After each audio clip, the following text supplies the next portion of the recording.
your attention, it's constantly being pulled, siphoned even, by your phone, social media, the algorithms designed to keep you enticed, keep you addicted, keep you firmly rooted within their system.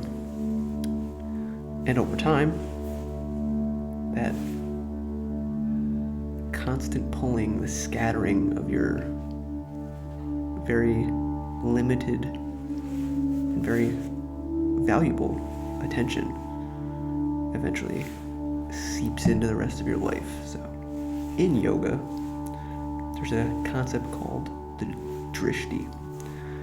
It means the point of focus where your gaze rests. That if you're looking at along the horizon, that imagine it as a spiral or a little funnel. The third eye chakra, and it's like this physical, spiritual, multifaceted, multi-layered thing that is ultimately the way in which you wield your attention is through being able to, you have the awareness, which is this very broad kind of like cloud with which all of the things you are aware of, and even your conscious mind is aware of. And then your attention is the thing that focuses in on what you are aware of. It's kind of heady, obviously. If you haven't thought about it before, it kind of seems a little silly to have to say it out loud, but it's a tool, it's a concept to be able to better understand our own consciousness, or who we are and what we're doing. And if you haven't heard this before, wherever your attention goes, energy flows, baby.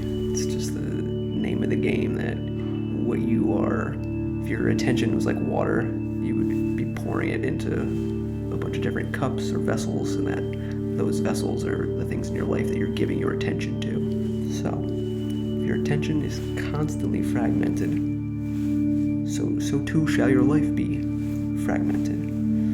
But if you wield your attention intentionally, your life becomes intentional. You start living on purpose. Think about it. How many times have you sat down to do something important, and 30 minutes later, you're scrolling, watching videos, distracting yourself, just mindlessly drifting, not really wielding your attention intentionally?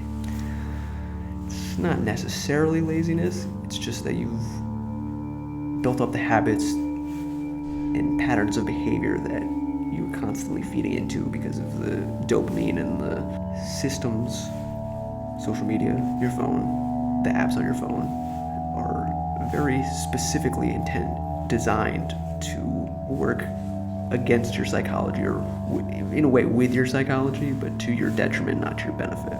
So the shift from the drifting, distracting, scattered attention is you have to start treating what you're focusing on like a skill.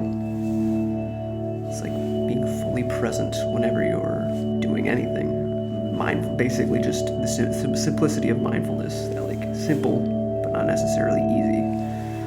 That like when you realize that you're spiraling, or the attention isn't being wielded the way that you want, you just have to go back to the breath, back to your awareness, and try to make a different decision, change your pattern of behavior to be more the way that you want it to be, instead of just mindlessly, unconsciously giving your attention to whatever shiny thing pops up on your feed. Essentially, without doing the actual mudras or postures, yoga mudras, or the hand signs, postures are the postures. The asanas, that's the word, the asanas of any specific yoga practice. This is the Drishti aspect of being able to wield your attention consciously. Because the truth is, the quality of your attention, what you are putting in your mind, the diet of your mental diet, your emotional diet, your literal physical diet, that all ripples out into how the rest of your life is. It's just this consciousness is this really weird, trippy, like circus mirror or a carnival mirror, where it's like You see a bunch of different people that all are physically seemingly separate from you, but energetically, quantumly entangled. You are a reflection of them, and they are a reflection of you. Most people never really taught this as a skill, as a concept, I don't think, unless you're deep into this spiritual practice and things like that. But I don't think a lot of people kind of do that or are that. I don't know, maybe you are. If you are, let me know in the comments below. I'll look forward to finding out if I'm wrong or right.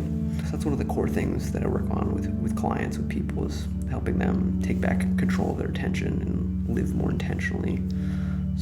So they can live on purpose. Not scattered, not reactive, but aligned and centered within their own being, within their own consciousness. So if your life feels all over the place, pause, take a deep breath. Don't start with more discipline. Start with what you're paying attention to. Because what you pay attention to is what you think is worth investing in. And if you're investing in silly cat videos at 2 a.m. when you should be sleeping and preparing for the next day, then you're probably gonna have a poor day or a poor outcome because you're not preparing yourself or ready for the next thing that's coming up in your life. So thank you for your time and attention, and I hope this helped. If you would be so kind, like, share, comment, subscribe, keep the algorithm satisfied, and if I don't see you while I'm alive, I'll catch you on the flip side after I die. Aloha e mahalo, amigo.